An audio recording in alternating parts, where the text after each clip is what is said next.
നമസ്കാരം. Raf talks ഫുട്ബോളിലേക്ക് ഏവർക്കും സ്വാഗതം. കഴിഞ്ഞ സമ്മർ ട്രാൻസ്ഫർ ജാലകത്തിൽ നിരവധി സൂപ്പർ താരങ്ങളെ സ്വന്തമാക്കാൻ സൗദി അറേബ്യൻ ക്ലബ്ബായ അൽ നസറിന് സാധിച്ചിരുന്നു. അതിലൊരു താരമാണ് ഐമറിക് ലപോർട്ടെ.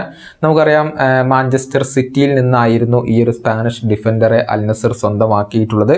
താരത്തിന് ഇനിയും ഈ സൗദി ക്ലബ്ബുമായി 2 വർഷത്തെ കോൺട്രാക്റ്റ് അവശേഷിക്കുന്നുണ്ട്.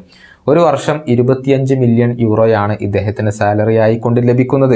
പക്ഷേ ലപോർട്ടയ്ക്ക് ഇപ്പോൾ സ്പാനിഷ് ക്ലബ്ബായ റയൽ മാഡ്രിഡിലേക്ക് പോകണം എന്നുള്ളതാണ്.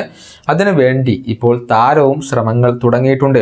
അൽ നസറുമായുള്ള തൻ്റെ കോൺട്രാക്റ്റ് റദ്ദാക്കാൻ വേണ്ടിയുള്ള ശ്രമങ്ങളാണ് ഇപ്പോൾ ഐമറിക് ലപോർട്ടെ നടത്തിക്കൊണ്ടിരിക്കുന്നത്. സൗദി അറേബ്യയിലെ മാധ്യമങ്ങൾ തന്നെ ഇക്കാര്യം റിപ്പോർട്ട് ചെയ്തിട്ടുണ്ട്.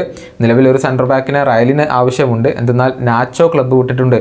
ലെനി യോറോക്ക് വേണ്ടി അവർ ശ്രമിച്ചിരുന്നു. പക്ഷേ മാഞ്ചസ്റ്റർ യുണൈറ്റഡ് വലിയ തുക നൽകിക്കൊണ്ട് ആ ഒരു ഡിഫൻഡറെ സ്വന്തമാക്കുകയായിരുന്നു ചെയ്തിരുന്നത്. സ്ക്വാഡിലേക്ക് ഇനി ആരും വരില്ല എന്നുള്ള കാര്യം റയലിൻ്റെ പരിശീലകനായ ആഞ്ചലോട്ടി പറഞ്ഞിട്ടുണ്ടെങ്കിലും ലപോർട്ടയെ കൊണ്ടുവരാൻ അദ്ദേഹത്തിന് താല്പര്യമുണ്ട് എന്നുള്ളതാണ് വസ്തുത. പക്ഷേ അദ്ദേഹത്തിന് വേണ്ടി പണം മുടക്കാൻ റയൽ മാഡ്രിഡ് ഇപ്പോൾ തയ്യാറല്ല. ഫ്രീ ഏജന്റ് ആയി കൊണ്ടുവരികയാണെങ്കിൽ മാത്രമാണ് ഈ ഒരു ഡിഫൻഡറെ റയൽ മാഡ്രിഡ് സ്വീകരിക്കുക എന്നാണ് അറിയാൻ സാധിക്കുന്നത്. എന്നാൽ അൽ നസറും ഇക്കാര്യത്തിൽ തങ്ങളുടെ ഒരു നിലപാട് വ്യക്തമാക്കിയിട്ടുണ്ട്. കരാർ റദ്ദാക്കിക്കൊണ്ട് അദ്ദേഹത്തെ ഫ്രീ ആയിക്കൊണ്ട് പോകാൻ ക്ലബ്ബ് അനുവദിച്ചേക്കില്ല. മറിച്ച് ട്രാൻസ്ഫർ ഫീ ലഭിക്കണം എന്നുള്ളത് തന്നെയാണ് അൽ നസറിൻ്റെ ഒരു നിലപാട്. സാമ്പത്തികപരമായ കാര്യങ്ങൾ ചർച്ച ചെയ്തുകൊണ്ട് ഈ ഒരു കോൺട്രാക്റ്റ് റദ്ദാക്കാൻ വേണ്ടിയാണ് ലപോർട്ടെ ഇപ്പോൾ ശ്രമിച്ചു കൊണ്ടിരിക്കുന്നത് എന്നാണ് സ്പാനിഷ് മാധ്യമങ്ങൾ റിപ്പോർട്ട് ചെയ്തിട്ടുള്ളത്.